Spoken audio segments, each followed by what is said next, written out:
Hi friends, good morning. स्वागत है फिर से आपका एक बार चैनल में। और आज हम बात करेंगे प्रोसेस मैपिंग की।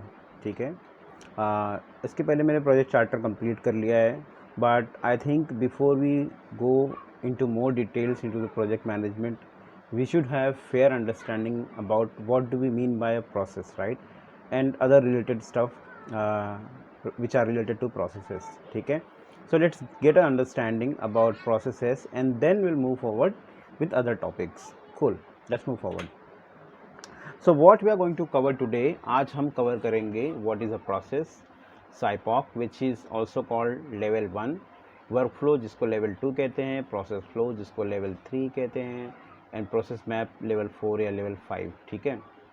सो क्या होगा ना फ्रेंड्स, जब आप अपने ऑर्गेनाइजेशन में किसी डिपार्टमेंट से बात कर रहे हो, ठीक है, और लेट से कि आपको कुछ डॉक्यूमेंट चाहिए और उस डॉक्यूमेंट में ऐसी कुछ इन्फॉर्मेशन होनी चाहिए जिससे पता चले कि आखिर वो लोग अपना जो भी टास्क परफॉर्म कर रहा है, वो स्पेसिफिक डिपार्टमेंट वो कैसे परफॉर्म कर रहा है, कौन से स्टेप्स वो फॉलो करते हैं, कौन से डिपार्टमेंट इन्वॉल्व हैं उस प्रोसेस को करने के लिए, उस चीज़ को करने के लिए। तो आप इन चारों में से L1 से लेके L5, सॉरी, इन पांचों में से कोई एक न एक डॉक्यूमेंट मांगोगे। ठीक है। सो वो कौन सा डॉक्यूमेंट होता है, वो सारी चीज़ें आज वो हम डिस्कस करेंगे। ठीक है। सो पहले अंडरस्टैंड करते हैं कि प्रोसेस क्या होता है। Process is basically a set of step और procedure that converts an into an output. ठीक है। एक इनपुट को आउटपुट में कन्वर्ट करने के लिए हमको जो काम करना पड़ता है, जो स्टेप्स लेने पड़ते हैं, उस स्टेप्स को ही हम प्रोसेस कहते हैं। वी हैव ए चिकन, ठीक है, ग्रिल है, सो काट के ग्रिल पे डाल दो एंड कुछ मसाला ऐड करो, थोड़े टाइम के लिए उसे कुक करो, पलटी करो, देन उसके ऊपर यू पुट सम ऑयल या उसके ऊपर घी वगैरह जो भी लगाते हो, I am not expert in this, put that and then after that what you can do, you can just get it into a plate and serve it, है ना। सो बेसिकली यहाँ पे आपने बीच वाले स्टेप्स में कुछ स्टेप्स परफॉर्म किए finally इस चीज़ को डिलीवर करने के लिए, है ना, आपको चिकन को डिलीवर, ग्रिल्ड चिकन को डिलीवर करने के लिए। So that is a process, जो स्टेप्स आप परफॉर्म करते हो, है ना। अगर लेट से आप किसी से नई रेसिपी भी पूछ रहे हो तो आप बेसिकली उसको पूछते हो, अरे यार अपनी रेसिपी बता ना, तूने ये चीज़ कैसे बनाया। तो when you are asking for a recipe, you are basically asking for the steps which is needed to cook a specific food, right. चलते हैं आगे, hope this is clear. Then कुछ वीडियो पहले मैंने बात की थी अपस्ट्रीम प्रोसेस की एंड डाउनस्ट्रीम प्रोसेस की। ठीक है। देखिए क्या होता है ना, किसी भी ऑर्गेनाइजेशन में बहुत सारा मतलब काफ़ी सारे डिपार्टमेंट होते हैं, ठीक है, और वो सारे डिपार्टमेंट किसी न किसी तरीके से एक दूसरे से जुड़े होते हैं। ठीक है। तो आप जिस भी डिपार्टमेंट में हो, आपको अपने डिपार्टमेंट में खड़े होके, ठीक है, अज्यूम कि आप एक लाइन में खड़े हो, ठीक है, सभी डिपार्टमेंट के लोग एक लाइन में खड़े हैं, ऐसा सोचो, और आप भी उस लाइन में कहीं ना कहीं खड़े हो गए, ठीक है। और लेट से कि एक जो इनपुट होता है उसको कन्वर्ट करने के लिए इनटू प्रॉपर आउटपुट हर एक डिपार्टमेंट के लोगों से उसे होके गुजरना पड़ता है। इन दैट सिचुएशन, जिस डिपार्टमेंट से कोई इन्फॉर्मेशन, कोई इनपुट आपके पास आ रही है, वो आपका होगा अपस्ट्रीम। अगेन रिपीट करता हूँ, जिस डिपार्टमेंट से कोई इन्फॉर्मेशन या कोई आउटपुट आपके डिपार्टमेंट के लिए आ रहा है प्रोसेसिंग करने के लिए, तो वो डिपार्टमेंट बोला जाएगा अपस्ट्रीम। और आप जो भी चीज़ के ऊपर प्रोसेसिंग कर रहे हो, आप जो आउटपुट प्रोड्यूस कर रहे हो, वो आउटपुट जिस डिपार्टमेंट के लिए इनपुट बन के जा रहा है, वो डिपार्टमेंट होगा आपका डाउनस्ट्रीम। ठीक है।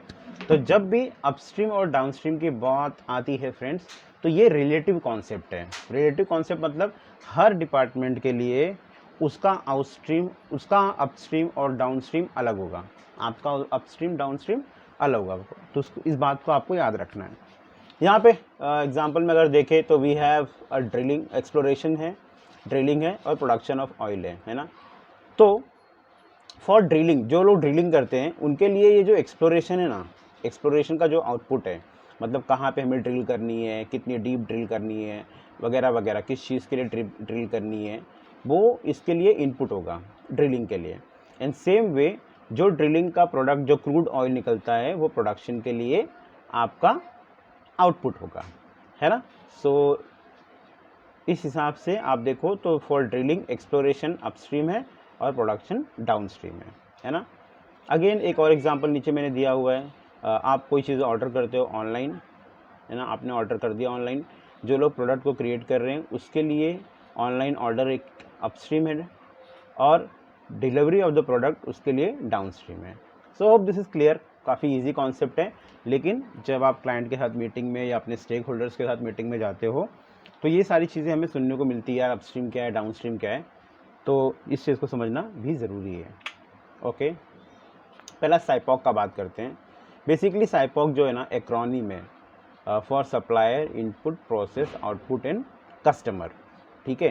तो जब भी आपका जो बंदा होगा आपके ऑर्गेनाइजेशन में, जो लीड्स होंगे, मतलब जो बेसिकली प्रोग्राम लेवल के ऊपर के लोग होंगे, ठीक है, वो लोग जब आपसे प्रोसेस जब भी मांगेंगे ना, वो लोग आपसे हमेशा L1 प्रोसेस मांगेंगे, ठीक है, क्योंकि जो जितना ही हाई लेवल पे बैठा हुआ है, ठीक है, उसको उतनी ही हाई लेवल की इन्फॉर्मेशन चाहिए। आप सोचो कि अगर आपका जो डायरेक्टर है आपकी कंपनी का, वो आपसे ये पूछे कि मुझे बताना कि आपका प्रोसेस क्या है, आप क्या प्रोसेस फॉलो करते हो, तो आप उसको 10 पेज का डॉक्यूमेंट दिखाओगे या 1 पेज का आप ये चीज़ दिखाओगे, साइपॉक दिखाओगे, है ना। तो आप उसको साइपॉक दिखाओगे, या अगर आपको नहीं समझ में आ रहा तो आप उसको पूछो कि sir what should I give you, should I give you an SIPOC और should I give you L3 level process map, something like that. तो वो खुद आपको बताएंगे कि नहीं मुझे ना तो साइपॉक दे दे। समझ में आया? ओके, तो देखिए जब आप साइपॉक बना रहे हो उस वक्त आपको बेसिकली ये देखना है कि आपके डिफरेंट डिपार्टमेंट कौन है। तो बेसिकली जब मैं साइपॉक बनाता हूँ तो मैं उल्टा बनाता हूँ, मैं कस्टमर से शुरू करता हूँ, है ना। तो मैं सबसे पहले क्या करूँगा, लिखूँगा मेरे कस्टमर कौन है ना। तो anyone coming into the location to order a coffee, यहाँ पे एक कॉफ़ी शॉप का एग्जांपल दिया हुआ है जो आपको समझने के लिए ईजी होगा, ठीक है। And then what is the output, a beverage made and delivered to the customer, है ना, that is the output, transaction completed and payment collected, ये आपका आउटपुट है। प्रोसेस आप क्या यूज़ कर रहे हो, coffee is ordered, online order कर दिया है, पेमेंट कलेक्ट हो गया है, एक बार कॉफ़ी ऑर्डर हो गई, पेमेंट कलेक्ट हो गया, देन आपको कॉफ़ी बनाना है, देन आपको कॉफ़ी सर्व करना है, ठीक है। कस्टमर स्टेज ऑन साइट और लीव्स विद देयर परचेज, उसके बाद कस्टमर क्या है, या तो वहाँ पे बैठ के अपना कॉफ़ी पीते रहता है या वहाँ से चला जाता है। So that is the process. Input क्या है, coffee beans, machine time and workers, ये आपके लिए इनपुट है ना। देन आपके सप्लायर कौन है, जो आपको इनपुट सप्लाई कर रहे हैं। सो कॉफ़ी एंड फूड मर्चेंट्स, जिस भी दुकानदार से आप ख़रीदते हो coffee. Coffee machine maintenance service, ये आपके सप्लायर्स हैं, है ना। तो जब भी आप, अगर आपने अपने डिपार्टमेंट का अभी तक साइपॉक मैप नहीं बनाया है तो I recommend you that you contact with your quality department, या नहीं अगर आप कंपनी में क्वालिटी डिपार्टमेंट नहीं भी है तो आप इस तरह से एक साइपॉक बनाना स्टार्ट करो, क्योंकि ये प्रोजेक्ट डॉक्यूमेंटेशन के लिए बहुत ही इंपॉर्टेंट चीज़ है। ओके, इजी था। So supplier, input, process, output and customer, that is the SIPOC diagram. And काफ़ी ईजी होता है बनाना, काफ़ी हाई लेवल पे हम इसे रखते हैं। Let's move forward. Work flow, ठीक है। अगर किसी ने बोला कि भाई एक काम करना, तेरे प्रोजेक्ट का मुझे वर्क फ्लो देना, तो आप कुछ ऐसा दोगे। वर्क फ्लो मतलब फ्लो ऑफ वर्क, इसमें ज़्यादा कोई डिसीजन मेकिंग नहीं होती है, सिंपल सी क्या क्या हो रहा है वो होता है। जैसे मैं स्टार्ट करता हूँ, वेकअप, सुबह उठता हूँ, गेट रेडी फॉर वर्क, काम के लिए रेडी होता हूँ, ट्रैवल करता हूँ, अपने ऑफिस लोकेशन पे जाता हूँ, I go there, I work and I have some fun, right. So friends, I think it's very important to have fun at work, right? When you're having fun at work, you are able to complete your work in a better way, right? And if the situation is tense, then you have to try something so as to eliminate that tense situation and get some work into the work, get some fun into the work, right? So chalo, ek bar you have worked, you had fun, and then you go back to the home, you eat and sleep, and again next day you wake up. So that is the flow of work. Mumbai की life या किसी और जो metro city उसकी life ऐसी ही होती है ना। इंसान मशीन बन जाता है, फिक्स चीज़ें हैं, दिन में उसे यही करना है, थोड़ा बहुत वेरिएशन के साथ में। So that is work flow. अगर किसी ने आपसे पूछा कि वर्क फ्लो दो, तो आपको ये उसे देना है। देन बिफोर मूव फॉरवर्ड कुछ चीज़ों का आपको ध्यान रखना है कि जब हम प्रोसेस मैपिंग करेंगे तो कुछ हम सिंबल्स यूज़ करते हैं, ठीक है। These are the symbols. For example ये जो ओवल में आपको दिख रहा है that is used for start and finish activity. Second जो आपको स्क्वायर में दिख रहा है दैट इज़ अ टास्क और एक्टिविटी, ये रेक्टेंगल में भी बना सकते हो, कोई इशू नहीं है। देन ये जो डायमंड शेप में दिया है that is some action which is happening, ठीक है। एक बॉक्स को दूसरे बॉक्स से कनेक्ट करने के लिए ये फ्लो यूज़ करते हैं जो बेसिकली कनेक्टर है। देन ये वाला diagram we use for data input and output. Then ये दो पैरेलल जो डायग्राम आपको दिख रहा है सब प्रोसेसेस में, दो लाइन के साथ में, दैट इज़ सब प्रोसेसेस, किसी प्रोसेस का सब प्रोसेस है। यू सी डिले है, स्टोर डेटा है, मैनुअल इनपुट है। देन ये सारी चीज़ें इतनी यूज़ नहीं होती, मैंने भी यूज़ नहीं की। डॉक्यूमेंट यस ये यूज़ होता है, इस तरह से थोड़ा जो कर्वेचर होता है that is use most frequently. Then electronic storage जो आपका डेटाबेस है, अगर डेटाबेस के थ्रू कुछ काम हो रहा है, कोई एक्टिविटी हो रही तो आपको ये सिंबल यूज़ करना है। और अगर लेट से आपका प्रोसेस इतना बड़ा है कि आपके एक A4 साइज़ पेपर पे नहीं आ रहा है, आपको दूसरे पेज पे लेके जाना पड़ रहा है या वर्ड डॉक्यूमेंट के दूसरे पेज पे लेके आना है, तो आपको ऐसे एक सर्कल बनाना है और उस सर्कल के अंदर you can just right ABCD, ठीक है। फर्स्ट जो कनेक्टर है उसमें A लिख दो, फिर A किसी और पेज पे जाके B से कनेक्ट हो जाएगा, देन B के बाद से आगे का प्रोसेस शुरू होगा। तो ये थोड़ा सा आपको ध्यान रखना है। चलो देन प्रोसेस फ्लो। किसी ने बोला यार मेरे को प्रोसेस फ्लो बना के बता। सो प्रोसेस फ्लो में बेसिकली कुछ डिसीजन मेकिंग्स होती है, राइट, थोड़े बहुत, एंड ज़्यादा डिटेल्स नहीं होता, ठीक है। फॉर एग्जांपल पिक्शनरी आपने खेला होगा, पिक्शनरी बहुत ही मज़ेदार गेम है। इसमें क्या होता है, दो लोग खेलते हैं ये गेम, एक बंदा बोलेगा, ठीक है, और दूसरे बंदे को जो वो बोल रहा है, ठीक है, उस इनपुट को यूज़ करके कुछ ड्रॉ करना होता है। वो एक सर्कल भी ड्रॉ करने के लिए बोल सकता है, या कोई मूवी का नाम भी ड्रॉ करने के लिए बोल सकता है, या कोई और चीज़ भी ड्रॉ करने के लिए बोल सकता है। बहुत ही मज़ेदार गेम है, बहुत ही इंटरेस्टिंग गेम है, आप खेल के देखिए, ठीक है। तो समबडी सेड, किसी ने कुछ बोला और जो बंदा ड्रॉ कर रहा है he has to draw a picture, ठीक है। Then did they guess it, अगर उसने सही तरीके से गेस कर लिया येस देन यू विन। अगर आप गेस नहीं कर पाए देन क्या होगा, point repeatedly to the same picture, then आपको उस पिक्चर के बारे में थोड़ा सा और इन्फॉर्मेशन प्रोवाइड करना है, राइट। देन इन्फॉर्मेशन आप प्रोवाइड करोगे एंड जो आपका पार्टनर है वो बोर्ड पर ड्रॉ कर रहा है वो फिर से ड्रॉ करेगा।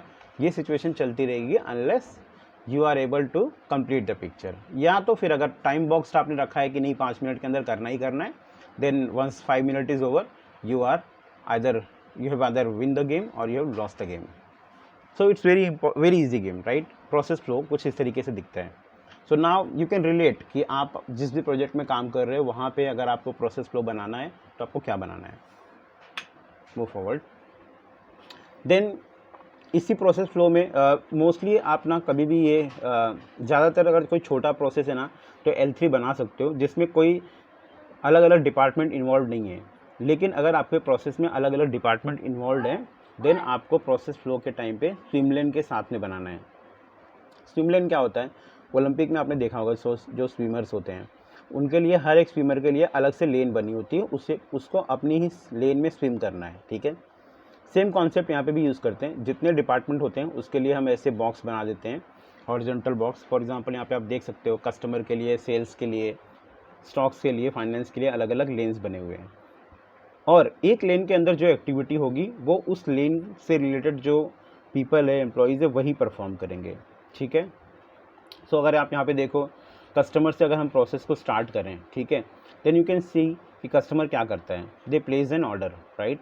देन वो ऑर्डर सेल्स डिपार्टमेंट के पास जाता है और सेल्स डिपार्टमेंट क्या करता है, वो ऑर्डर को स्टॉक्स इन्वेंट्री डिपार्टमेंट के पास भेज देता है। इन्वेंट्री वाला चेक करता है कि क्या ये प्रोडक्ट हमारे पास एडवांस में पड़ा हुआ है, अगर हाँ देन वो डिपार्टमेंट फाइनेंस के पास चला जाता है, वो सेम प्रोसेस, ठीक है। फाइनेंस का बंदा चेक करता है क्रेडिट कार्ड, डेबिट कार्ड या कैश पे के लिए, राइट, और चेक करता है कि हाँ भाई इसके अकाउंट में बैलेंस है या नहीं, या क्रेडिट कार्ड इसका वैलिड है कि नहीं है। अगर क्रेडिट कार्ड उसका वैलिड है देन ऑर्डर जो है प्रोसेस हो जाता है, ठीक है, उसका पेमेंट ले लिया जाता है और उसकी प्रोसेसिंग की जाती है। देन उसके बाद आप देखो जो स्टॉक्स वाला बंदा है वो डिलीवरी ऑर्डर प्लेस करेगा, ठीक है, आइटम के साथ में। आइटम को रखा, डिलीवरी ऑर्डर प्लेस किया और वो चीज़ उसके घर तक डिलीवर हो जाती है ना। अगर वो चीज़ स्टॉक में नहीं है देन ऑर्डर कैंसिल कर दिया जाता है। कैंसिल ऑर्डर करने के बाद एक और ऑर्डर बोल सकते हैं जनरेट कर दिया जाता है फॉर द इन्वेंट्री टीम कि भाई ये आइटम अपने पास ख़त्म हो गया जिसकी वजह से हमको एक ऑर्डर कैंसिल करना पड़ा है। इसको हम लोग कुछ एडवांस में और बना के रख लेते हैं।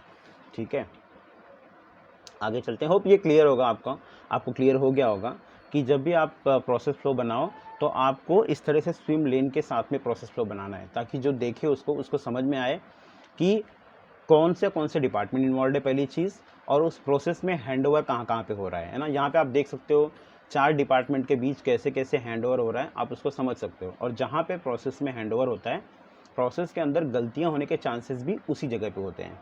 ठीक है, इसलिए आपको स्विम लेन के साथ में प्रोसेस को बनाना है। ठीक है, process flow L5 level process map जो होता है वो की स्ट्रोक लेवल पे होता है। यहाँ पे मैंने एक एग्जांपल दिया है कि एक एक्सेल फाइल ओपन करने के लिए और क्लोज करने के लिए आपको क्या क्या करना पड़ता है। तो पहले आप स्टार्ट करते हो अपना प्रोसेस, ठीक है। देन आप विंडो आइकन पे क्लिक करते हो जो आपके लेफ्ट कंप्यूटर में होता है, राइट। देन स्क्रॉल करते हो, सर्च करते हो एक्सेल कहाँ पे लिखा हुआ है वहाँ सर्च करते हो। देन आप उसको लेफ़्ट क्लिक करते हो, ठीक है। देन क्लिक ब्लैंक वर्कबुक का ऑप्शन आता है, यू क्लिक ओवर देयर। फिर उसके बाद एक एक्सेल फाइल आपके पास ओपन हो जाती है। Then let's say you have to multiply two numbers which are present in column A and B, ठीक है। उसका रिजल्ट सी में आना चाहिए, यू डू दैट। देन उसके बाद कंट्रोल-S क्लिक करते हो आप, जिससे आपकी फ़ाइल सेव हो जाती है। देन आप फाइल में जाके क्लोज़ कर देते हो और आपकी फ़ाइल क्लोज हो जाती है, and then you just end it, है ना। तो ये मैंने सिंपल सा एक एग्जांपल बताया फ्रेंड्स। जो देखो ये एक्टिविटी करने के लिए ना 1 मिनट भी नहीं लगता है, लेकिन जब आप की स्ट्रोक लेवल पे जा रहे हो तो इसको आपको इतने स्टेप्स में दिखाना पड़ता है। कई प्रोसेसेस ऐसे होते हैं जहाँ पे आपने कोई लेट से एक क्लाइंट पकड़ा है अपना काम करवाने के लिए, ठीक है। उस क्लाइंट को आपको जो भी इन्फॉर्मेशन है वो मतलब बोलते हैं ना स्पून फीडिंग, उस तरीके से आपको करवानी है। उसको हम सारे इन्फॉर्मेशन देते हैं जिससे वो खुद से कई बार उसको रिपीट करके रिप्रोड्यूस कर पाए रिज़ल्ट को, है ना।